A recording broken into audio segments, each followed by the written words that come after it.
ทางแขวงบริคำไซสามารถเอาชนะหลวงพระบางไปได้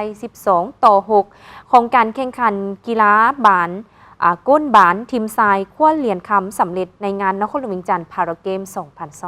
2025 การแข่งขันกีฬาก้นบานคนพิการตาในงานมหกรรมกีฬาคนพิการแห่งชาติครั้งที่4ที่นครหลวงเวียงจันทร์เป็นเจ้าภาพจัดขึ้นในระหว่างวันที่ 17-18 ธันวาคมอยู่เดินกีฬาในโฮม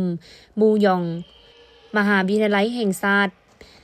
มี3แขวง1นครหลวงเข้าร่วมคือเจ้าภาพนครหลวงบริคำไซหลวงพระบางและแขวงเสียงขวาง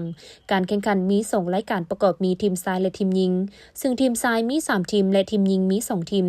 มีการสิงเหรียญคำเหรียญเงินและเหรียญทองทั้งหมดอย่างละ2เหรียญส่วนการแข่งขันตามกฎกติกาในการแข่งขันของกีฬาก้นบานแมนคะแนนห่างกันถึง10-0แมนเป็นการน็อกเอาท์ซึ่งการแข่งขัน2ตั้งก็ตามในนี้ประเภททีมชายฮอบซิงชนะเลิศหรือฮอบซิงเหรียญคำเป็นการแข่งขันในตอนบ่ายวันที่18 ธันวาคม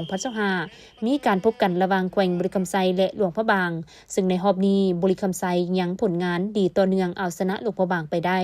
12-6คะแนนคว้าเหรียญคำมาครองได้สำเร็จเหรียญเงินเป็นของแขวงหลวงพระบางเหรียญทองนครหลวงเวียงจันทร์ส่วนประเภททีมหญิงเหรียญคำแขวงบริคำไซเหรียญเงินแขวงเสียงขวางภายหลังสำเร็จการแข่งขันนัดชิงชนะเลิศก็ได้มีพิธีมอบรับเหรียญรางวัลให้เกียรติเข้าร่วมมอบโดยทานทองเพชรสิทธิวันประธานสภากีฬาก้นบานคนพิการแห่งชาติลาวพร้อมด้วยคณะนำจากแผนกศึกษาธิการและกีฬานครหลวง